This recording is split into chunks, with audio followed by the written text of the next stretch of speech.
誒，各位朋友，嗱，你係咪運氣弱啲咧？財運又差差地、雜雜地啊，同埋仲有樣又俾老闆啊、俾領導窒頭窒勢啊，同埋啲同事又講是非啊、督下背脊咁啊嚇，五鬼入命咁啊，冇辦法噶啦。一個小人一個五鬼入命就好難搞。嗱，我教大家咧就行一個好運啦，試下啦嚇。我就老祖宗教嘅嚇，我就老祖宗教嘅，但大家記住咯喎，用幾樣嘢去幫你行一行，睇得唔得？但係用一個係黃色嘅疏窿嘅布袋，嗱，黃色疏窿嘅布袋啦嚇，疏窿一定要嚇。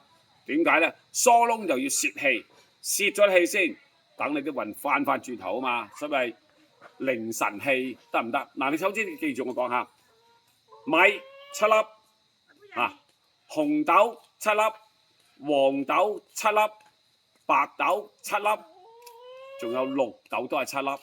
明唔明白？咁啊，然後袋住喺個袋度，嗱，袋咩袋啊？袋咩袋啊？記住喎，袋個白虎袋，即係右邊袋啦，得唔得？咁點解咧？嗱，白虎袋咧就最麻煩嘅，虎啊嘛，虎就虎過年啲啦嚇，虎過梁天來慘過金魚谷，唔驚，我哋老祖宗教我哋行運唔使怕，都係叫好運嘅，得唔得？教大家行個好運，嗱，唔知得唔得啊？你好運嘅就加上運上福星高，你唔好運嘅唔緊要，得平穩步步高，明唔明白？首先就擺咗白虎袋，嗱，白虎袋就係邊個？就係你個右袋，得唔得？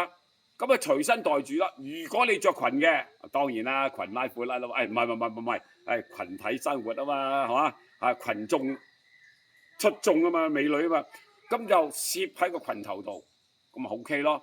如果你着運動褲係冇袋嘅，都唔緊要。男仔冇袋啊嘛，美男啊嘛，田徑啊嘛，努力就得㗎啦。三甲必定入田徑位，又係攝喺個褲頭嗰度，但係你個運動褲啊攝喺落去，咪 very good 咯。嗱，記得唔好攝錯，攝前攝後都冇問題。總之係你右邊身白虎位，即係左青龍右白虎。白虎就係話個虎口一開。咁就可以幫你劈走小人啊嘛！你冇運氣，財運唔得，是非入命，五鬼入命，俾老闆窒頭窒勢，俾領導吉嘅就係你嘅運弱，係嘛？運弱嘅人就一定要將你嘅白虎口開口咬佢，咁咪成功咯！記得啊，運氣弱嘅朋友試下呢個方法啦，我哋老祖宗教嘅，拜拜。